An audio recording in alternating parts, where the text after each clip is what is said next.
বিসমিল্লাহির রহমানির রহিম। সম্মানিত মৎস্য উদ্যোক্তাগণ ভাই বন্ধুরা, আসসালামু আলাইকুম। আশা করি আল্লাহর অশেষ রহমতে সকলেই ভালো আছেন।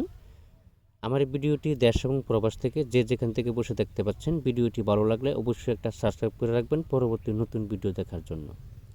আজকে আমি আলোচনা করব ভিয়েতনামি কই মাছের সম্পর্কে। আপনারা যে কোনো হ্যাচারি থেকে মাছের পোনা সংগ্রহ করেন না কেন, অবশ্যই লেজে ফোঁটা এবং কি কান্তায় ফোঁটা, আবার ফার্স্ট গ্রেডিংয়ের যে পোনাগুলো আছে, অর্থাৎ কই মাছের মধ্যে কিন্তু একটু ভেজাল আছে। যেমন কই মাছ যদি একটু ছোট বড় হয়ে যায়, তাহলে বড় মাছটা ছোট মাছের খেয়ে ফেলে। কই মাছ কিন্তু আসলে একটা রাক্ষসী মাছ। এই মাছগুলো সংগ্রহ করার আগে মাছগুলো এক সাইজের হইতে হবে।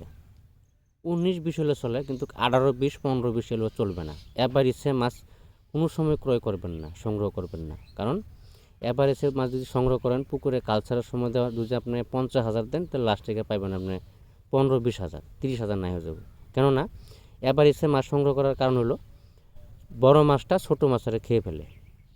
এই জন্য বড় ব্রড মাছ থেকে যে উৎপাদিত পোনাগুলো আছে, এই পোনাগুলো সংগ্রহ করার চেষ্টা করবেন। এবং কি ফার্স্ট গ্রেডিংয়ের যে পোনাগুলো আছে, এই পোনাগুলো সংগ্রহ করার চেষ্টা করবেন সবসময়। আপনি সরাসরি হ্যাচারি এতে এসে হ্যাচারি ভিজিট করে তারপরে পোনা সংগ্রহ করতে পারবেন। আর যদি কোনো বিশ্বাসকতার মাধ্যমে যদি পোনা সংগ্রহ করেন, তাহলে আপনার কথাবার্তা সেপারেট করে ফাইনাল করে নেবেন। আমরা বাংলাদেশের যে কোনো জেলায় মাছগুলো হোম ডেলিভারির মাধ্যমে মাছগুলো পৌঁছে দিয়ে থাকি।